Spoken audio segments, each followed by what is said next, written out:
Whew, I made it to the end of July, and that can only mean one thing. It's time for a plot tour. I thought this time I'll do things the other way around and I'd start at the bottom end of the plot where you can see the pumpkins, and look how much they've grown since the last video. Absolutely humongous. Can't get over how quick they've grown. And the really exciting thing is we have some pumpkins on them. Look at them. This one here is Crown Prince. His leaves do have a little bit of slug munching on them. The one in the middle here, I really will have to check the label. White polar bear, can't remember what it was called now. But look at the size of its leaves. Absolutely huge. Again, a little bit of munching going on them. And this one also has a pumpkin hiding down there. You'll notice that I've put this pumpkin and the Crown Prince over there on tiles. I'm not sure why we actually do put the tiles underneath them, but everyone seemed to do that last year on Instagram and YouTube, so I've decided to do the same as well. You see, I'm a follower, not a leader. And the one at this end of the manure store is the Howden, and we do have one titchy little pumpkin starting. Not sure that that's been pollinated yet, but there are more flowers coming. First tick in the box done for the tour, pumpkin update. I do love this lawned area on the plot. And I do realise this area might look like a bit of wasted space, but I think I have mentioned it before that we need to maintain access from that gateway.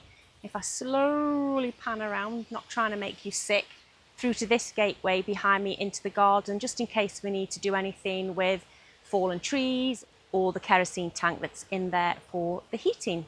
Remember the fig tree that wasn't doing very well because it was getting flooded all winter? Well, there's leaves on it now.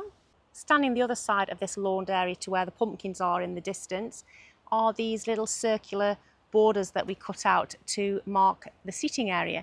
And I'm absolutely loving how these flowers are doing here this year. No doubt I'm going to be living with calendula forever and a day. And if I stand this side, you can see the other planters. The one on the left there has the plum tree, this one has a pear tree, and the third one here is an apple tree with the as yet unnamed pheasant. You might notice that we still have all the building materials outside the fence behind me, and that is so that we can put the path into the greenhouses, which we have yet to do. And that's not been done yet because the tall pine behind me needs to come down. It's very unstable, but we're leaving it during nesting season. They don't want to put the path in before they felled the tree because they're obviously concerned about it sort of coming down and breaking any of the slabs. So that explains the mess there. As we make our way now onto the formal vegetable garden area of the plot, this is my brassica cage. Everything seems to be growing quite happily in here, but I am having problems with those broccolis. They don't seem to put up a proper floret. I am assuming that's down to how hot it's going, so they're kind of almost instantly bolting and not holding in a floret before they try to open. Nothing I can do about the weather though, is there? They are already under shade netting here, but it was a lot cooler in the day this time last year when they did start to put up their florets. I've got purple kale here at the front, which is doing amazingly. It looks absolutely delicious. Going to start picking that very, very shortly, but I do love kale crisps, so you can need quite a few leaves to make those, which is why I've left it a bit longer than I normally would to do the first pick. And that's my red calabash. Doesn't look like red calabash, does it? I don't know if that's what it does and it turns red as time goes on, but they're the seeds that I sowed, red calabash.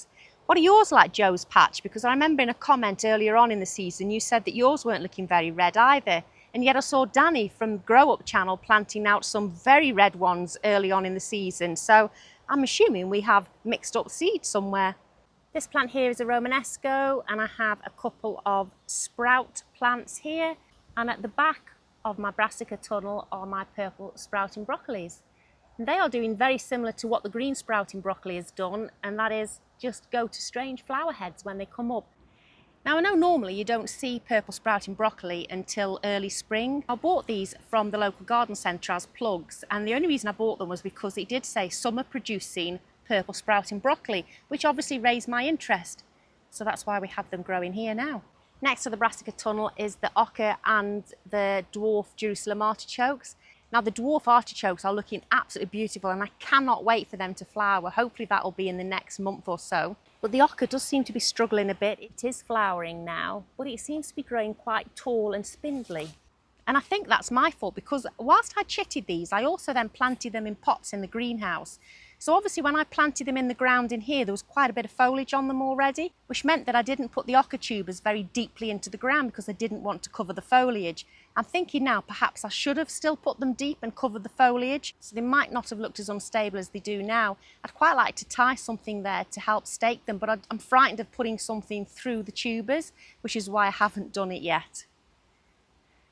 But they're flowering, so they can't be that unhappy, can they? Now next to the oca is my little asparagus bed. These seem to be doing really, really well. They've had a lot of work done to them this week. As you can see, they're really quite tall plants, getting a little bushy, and they were getting quite wayward with the string system that I had up before. It just didn't seem to be strong enough to properly support them. So I took all of that down. I've put these metal road pins in. I've added the tensile wire between them. It could have been tighter, but you know, I did it myself. And I have now tied the ferns into the metal wire supports, and I have to say we've had quite a bit of wind since then and they have stayed quite firm. Look how many spears there are on there, and they're still sending up new ones now.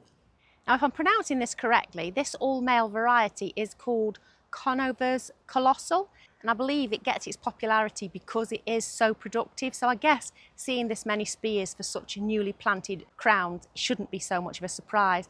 This is my squash bed. You can see there's a globe artichoke in the corner, lots of cosmos, and these are my mashed potato squashes, which looked pretty ropey not that long ago in the season, didn't they? But they're looking really good now, greened up nicely. And if I bring you in closer, you can see the start of the first squash on there. Now look at this next to them. What a dahlia is this? This dahlia is called Happy Butterfly, and it's absolutely enormous. Blowing my mind how beautiful that dahlia is. Now if I go the other side of that little path, this is where my outdoor tomatoes are growing. Now in a recent video I had said I was considering digging them up because there was so much talk of blight being around, but having a look at them, they are all blight resistant varieties, so I've decided to leave them out there and chance my luck. There's no one growing tomatoes overly close to us. It's not like we're on a big allotment site, so I'm guessing that does minimise my risk a little bit. More dahlias. Look at that one, totally tangerine. Isn't she beautiful? And then this pom-pom variety is called Chimacum Davy. In the middle of these two beds though, we have the pumpkin archway, and you might be wondering how that is doing because it just started growing a little bit in last month's plot tour. Look at it, I'm absolutely thrilled, really starting to get going now. Keep having to tie them in. I just can't wait to see this archway covered in the foliage and draping in baby boos and jack-be-littles, and there are some akuchikuri here as well. So I'm hoping that is going to give me an absolutely amazing autumnal display. All the fruit trees and the flowers that we have growing along in these planters seem to be doing okay. Obviously no flowers or fruit on them for this first season, but that was completely to be expected. I'm just happy that they are alive. Just flung you into wide angle mode so you can see better in the fruit cage, but everything is looking alive and happy in the fruit cage. Grapevine is growing. The outdoor Cape gooseberries or physalis aren't doing too badly as well. No sign yet of these blueberries ripening. And in the middle of the fruit cage we have the rather wild looking strawberry patch. Don't think it's big enough really for our needs. Now one thing that's really handy about having the wood chip path for though are the runners. Because if I get down close here you can see that these runners are actually rooting themselves into the wood chip, and if I pull very gently, there you see, it's got roots on it, and I can just cut that now and plant it straight into the ground. I've been picking the currants lately. They're a delicious sweet snack when you're across the plot. There's not enough for me to make any jam with them, so for me they're just little sweeties left on the plant. All in all, I think I'm pretty pleased with how the fruit cage is doing for this time of year and in its first season. Let's move on to the main beds now. The sky is amazing, the weather is glorious. Look at the flowers behind me. Honestly, I can't get over how much the plot changes week to week for me. It might not look that visible to you, but to me, when I turn around and look at what's going on the plot, I get so excited. It's just absolutely, it's just blowing my mind, and I'm so pleased I put so many flowers in the plot. Look at that archway. The sweet peas have gone absolutely crazy. They just look and smell beautiful. Starting with the beds outside of the polytunnel, at the end of the June video, this radish here was just sown, so they're up now. I've got some lettuces in, I have harvested a few. Next to those lettuces are the patty pans. And you know, they are looking a lot better now. They're sort of coming into their own. This one looks pretty poor, I have to say, but the one next to it is looking much healthier. And if I go in a little bit closer, look! A patty pan almost ready to pick. And if you've been following me for a while, you'll know that I'm pretty excited about growing the patty pans. Just going to give it another couple of days and then I'm going to harvest it. Really excited about that. One change to the plot from the June video though is this amaranthus that's growing this end of the bed. I did take out the flowers that were growing here in order to put the amaranthus here. They are dotted about elsewhere on the plot now, so they weren't discarded. But I was given these plants by Kerry from Dog on the Plot and I needed to find a home for them, so that's their home. A little bit of slug damage on some of them, but they're doing okay. And look, a few of them are already trying to put up some flowers. Loving it. A similar story in the bed next to it. You can see my butter bushes are finally recovering from how awful spring was for them. And the 3 new ones that I planted a couple of videos ago are doing okay as well. They're starting to grow. And if I just move this leaf out of the way, look, some baby butternut squashes. Don't see any male flowers open on any of them at the moment, so I'm not sure how successful they're going to be, but fingers crossed. As these are supposed to spread a little bit, there's nothing else growing in here apart from flowers. These sunflowers are done now. Need to take the heads off soon and harvest the seeds from them. In the next bed, the celeriac appears to be on quite the mission, doesn't it? It's grown loads in the last month. And I'm currently at that stage of wondering whether to take off the lower leaves or not. I believe it's a bit of hit and miss as to whether people do or don't, but I might start tidying them up a little bit. Can't help but notice what's behind me here. These gladioli are putting on such a show. And obviously you can see the yellow one that's the other side of the archway as well. Absolutely beautiful. They are fastened in to help support them a little bit, but they're just so joyful. They're just absolutely gorgeous. And the bees seem to really love them, so that's an added bonus too. Dwarf French beans in the rest of this bed. Look at those flowers, absolutely beautiful. And then at the other end of the bed, look, pongo beans. They need harvesting. Look at them. Wow. I know I've already mentioned the sweet pea archway, but just look at it. It is absolutely gorgeous and it smells so nice. I'm taking 3 or 4 bunches of sweet peas every week from this. I have to admit I have left it for a couple of days before I took this video just so there was more flowers on it for the video, but I will harvest another bunch later on. Absolutely love them. They really are a joy. Everything's a joy. After the winter and the spring that we've had, seeing anything in life is such a joy, and they are a huge part of it. The multi-heads on the sunflowers are all out. Now the main flowers have died back. And again, obviously pollinators are absolutely loving them. Behind the sweet pea arch, we do have more French beans, which are looking really good now. I did direct sow some between them, which are almost caught up now with the original ones, so that's looking good. Hopefully going to get lots of beans to harvest. And the climbing ones aren't doing too bad as well. Pea bed here, these ones here are my 3rd succession of Waver X peas. They were direct sown. Obviously the ones behind are nearly done now and need picking. And the ones further back also are about ready to pick. And I'm really sad to say, but the alderman peas are pretty much on their way out now. And I'm going to be really sad to see that structure go, because the aldermans have really been a highlight for me. And if you look at the pods, they've just got such big pods, loads of peas in them. Really liked these. I'm going to grow them next year, but as I say, I'm sad to see the thought that this structure is almost on its way out. I need to harvest the rest of the pods that are on here, but then I'm going to leave some on here as well to dry on the plants. It's probably going to look a bit of a dead structure before long, but I can't think of anything else to grow on there now this late in the season, so I might as well leave some on here to dry to give me my seed for next year. And talking of seeds for peas next year, the Kent blue peas that I am in charge of looking after are actually producing a few pods. They really do have the most beautiful flower.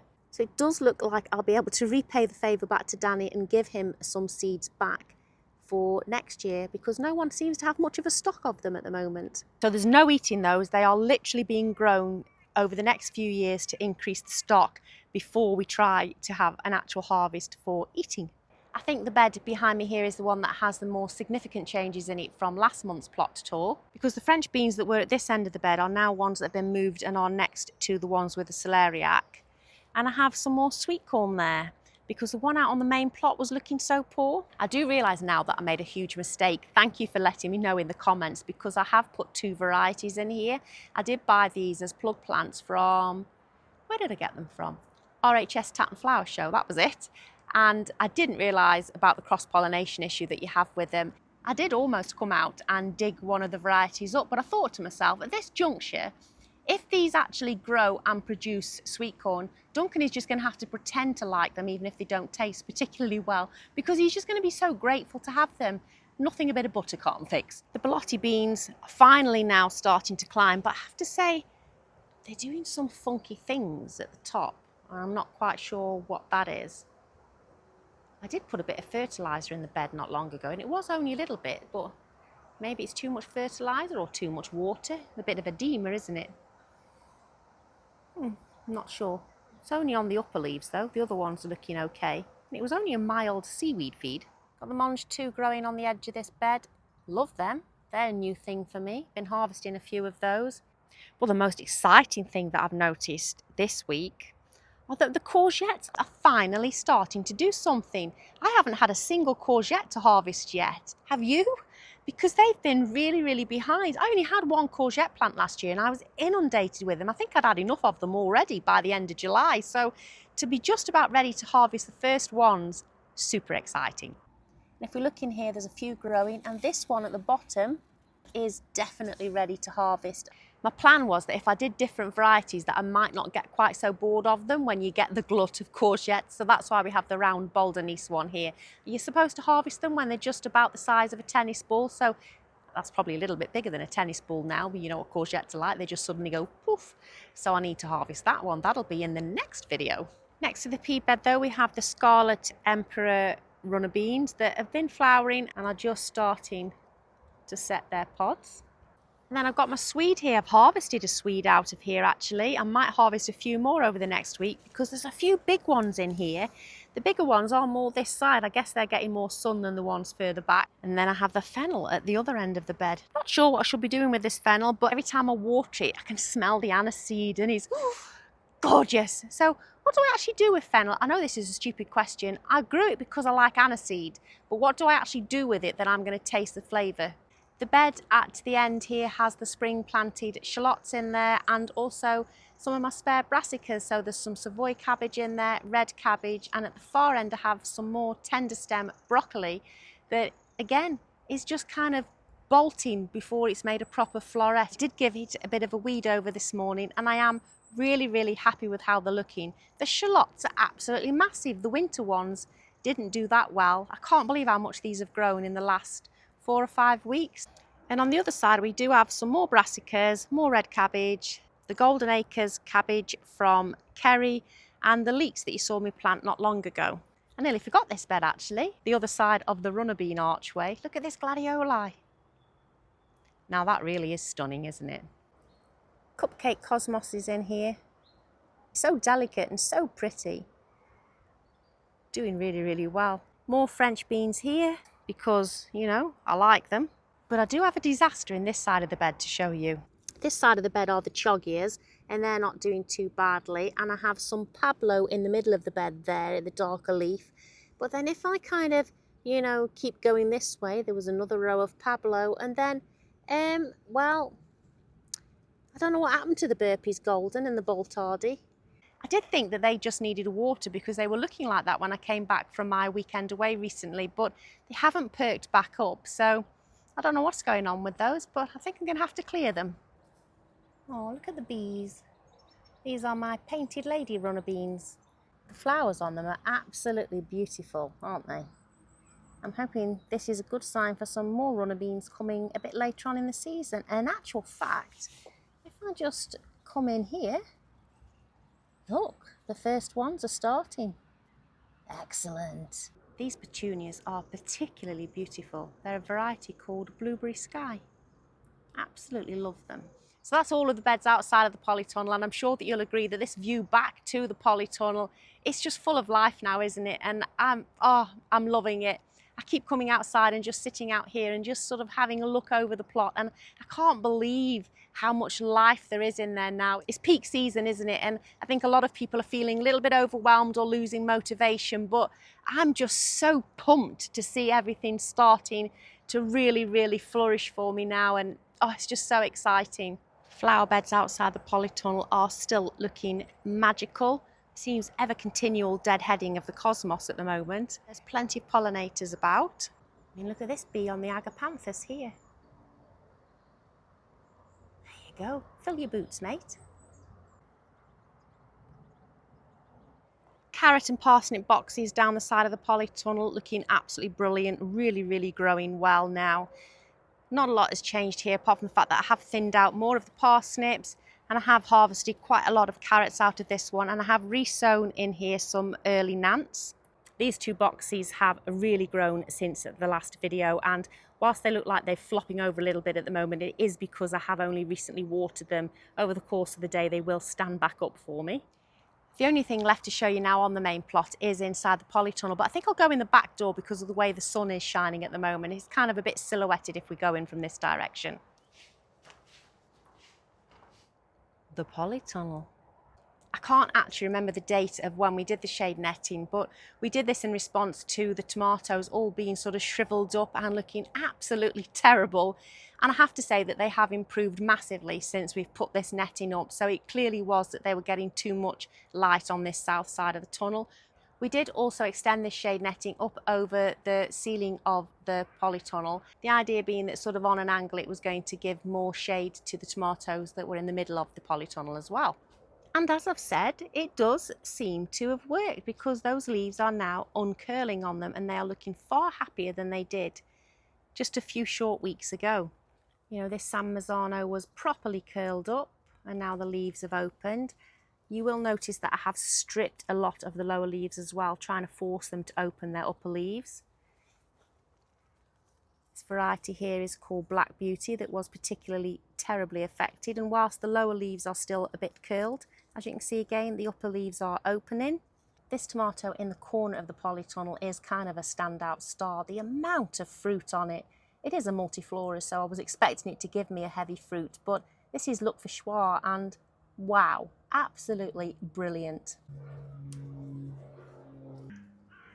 Look at them, absolutely beautiful tomatoes, and the plant is laden.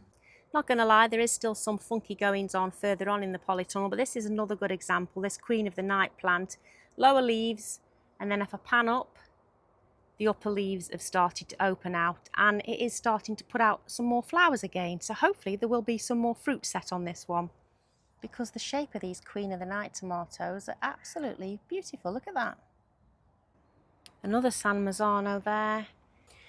And then this one I'm quite excited about because this is a crushed heart, and that's the one tomato that I was really excited to grow this year. Grew a little bit weird, but its leaves have definitely opened up again now. And as you can see, the growth tips, and I say tips because I am leaving both of them at this point, are looking healthy and there are new flowers forming. So it's looking like this one might produce for us. But this one on the end is the other crushed heart, and you know, this has not looked great all the way through the season, so when they're all going to start struggling, this one is obviously going to be the worst affected. I'm almost at the point where I think it's probably safer to just remove this plant now, just in case there's anything going on with it that affects the other plants.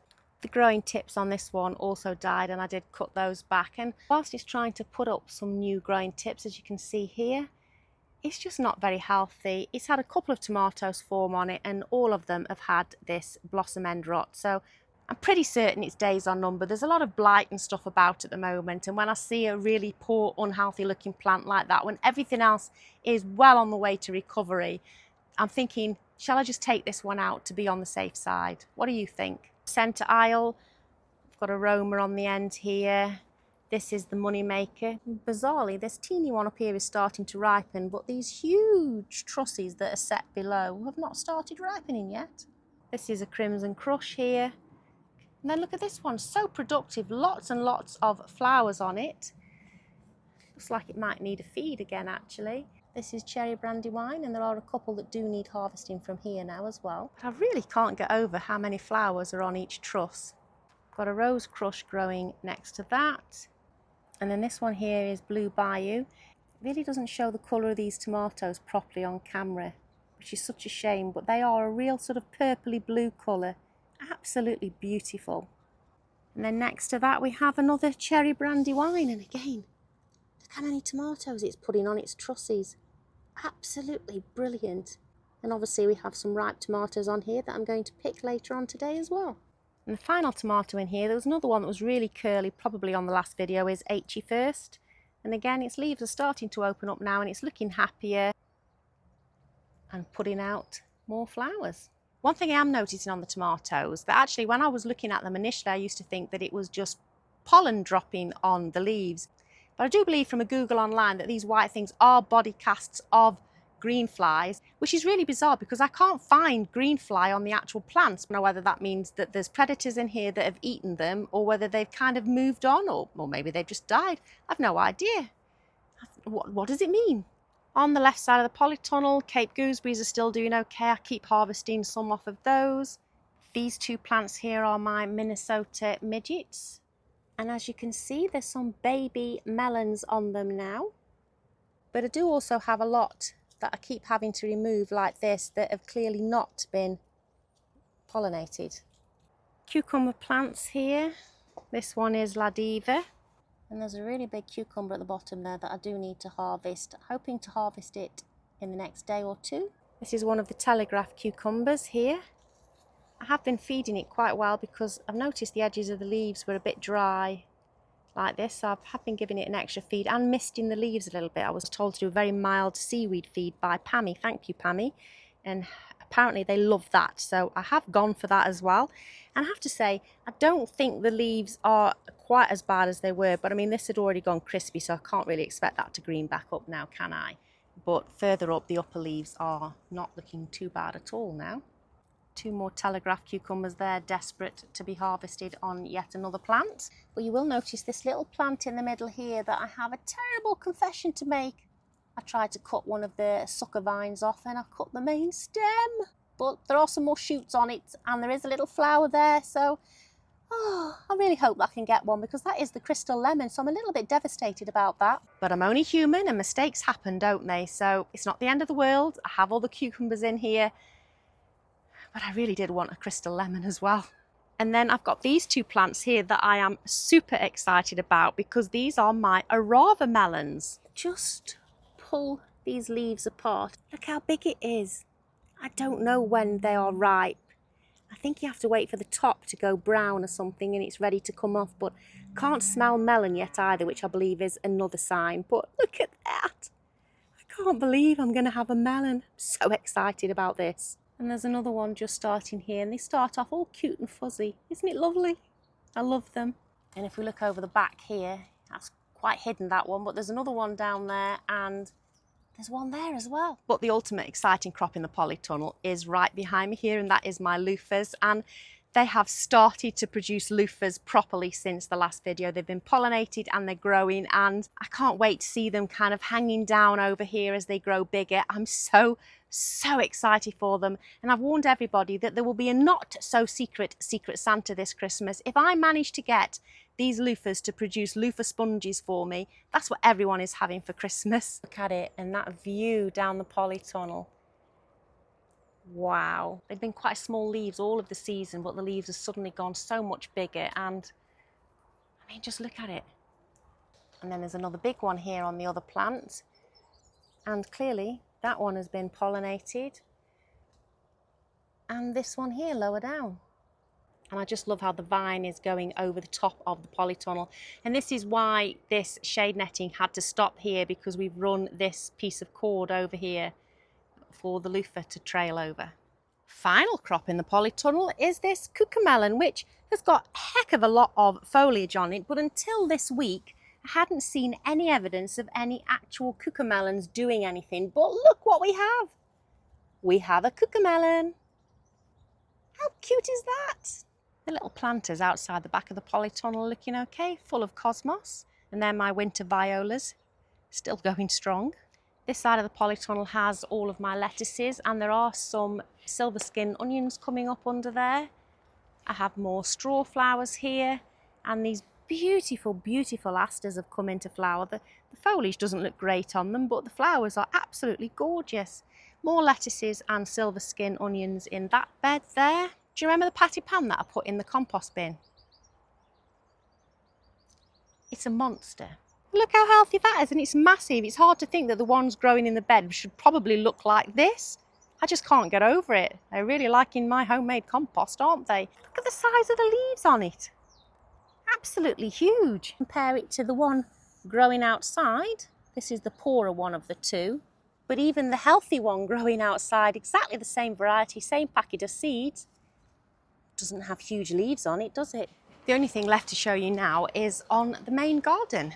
The original vegetable bed that I had last year is really looking lovely this year. It's done exactly what I wanted it to do. I've got the potatoes growing, and I've got lots of colour around there so that I could see colour out of the house windows. I'm going to be harvesting the rest of those potatoes though this week, and I think after that I'm going to have to put my brassicas that I have spare in there because I just don't have anywhere else to put them at the moment. The Greek gigantes are finally going up the archway. I have pinched the tops out so that they will now hopefully thicken up a little bit as well. The other side of the archway has more climbing borlotti beans on it. And again, there's my first and second early potatoes. And then lots and lots of flowers. Calendula, dwarf antirrhinums. Love the dark foliage on them. And then these beautiful antirrhinums here, which are just going over, but there are some more flower stems to come later, are mango twist antirrhinum. A couple of cardoons there. They were some seeds sent to me by Nanu from plot number 9. Thank you, Nanu. These lupins have given us an absolutely amazing show this year. And then I have these self-seeded nasturtiums from last year's plants. And there's something really cool happening to some of these flowers. Look at that. How beautiful is that? The reason why they're cool is because last year here I had red and yellow nasturtiums. I haven't planted any nasturtiums this year. These are self-seeded from last year. So I'm assuming this mottled colouring on this one is a hybrid, and it's cross-pollinated itself, and it's absolutely gorgeous. But this is the exciting bit that I wanted to show you. This is absolutely everything that I wanted it to be this year. I thought it'd be a perfect place to put sunflowers. And look at them, magnificent display of sunflowers. This is the tallest one we have at the moment, so I'm going to give this one a measure because I'm doing Linda at the Feel Good Gardens sunflower grow along this year. And what do you reckon it is? It's got to be over 7 foot, maybe nearly 8 foot now, hasn't it? I've rang Duncan, he's about to appear with a hop up and a tape measure, as if I prepared it earlier. So the tape measure that we have for this is obviously one of these fabric ones. Putting it on the main flower stem, it is a multi-header, but obviously those ones are smaller. So I'll drop this to the floor. And I am recording, look at that, almost exactly 8 foot. I don't think I thought it was that big. I'm not sure why that surprised me as much as it has, because I am only 5'4" and I look very small next to it, so I should have guessed that it was bigger than 7 foot. It's time to show you that sweet corn now though. And there's a bit of a surprise going on here. Look, it's finally started to grow. And it's looking very green and quite healthy, really. It's really quite empty in this greenhouse at the moment. I feel like it's echoing as well. I have put shade netting up in both of the greenhouses recently because it was just getting too hot in here. And I noticed that the peppers and chilies were just dropping the flowers and not setting any more fruit. But since I've put that shade netting up and it is a lot cooler and not quite so bright in here, they are starting to put out some new shoots and some more flowers. So fingers crossed, we might get some more peppers or chilies towards the end of the season as well. But the main thing growing in here are my successional sowings of brassicas. Now these are desperate to get out in the ground, which is why, as I just said, I think I'm going to harvest the rest of those potatoes so that I can make a brassica cage for them on that bed and just get them outside now. I've been waiting for things to clear on the main plot, but it's just not happening, is it? So I don't know what I thought was going to clear. So I'm trying to do succession sowing. I'm either forgetting to do it or I'm doing it, but clearly too soon and I'm not having the space for them. I did learn in last week's video that this is called corking on the jalapenos. I've left these on so long that I think they're going to be pretty fiery by now. And the long yellow bullhorn I have growing here, that's just turning as well. I'm guessing the reason that that side is very yellow and this side is still green is because that side is facing the sun. Quick look in the jungle, which is the greenhouse next door. And you can see that the chilli plants in here are all doing okay. Need to do a bit of harvesting really. Just run through some of the varieties. This is Buena Malata. Obviously look, there's some really nice fiery red ones on there now. These teeny little purple ones are Jalapeno Tiger with a variegated leaf. This one here with the little purple chilies on it is called Fadas AC 101B. Such a catchy name. But again, you can see all the new shoots on this one, giving more evidence that they are enjoying having the sunshades up now. I thought the chilies would love it, the hotter the better. Apparently not. There's one here that hadn't really set much fruit at all. Again, more flowers coming. But there are a few finally starting on it. This is Starfish. Starfish Red it's actually called.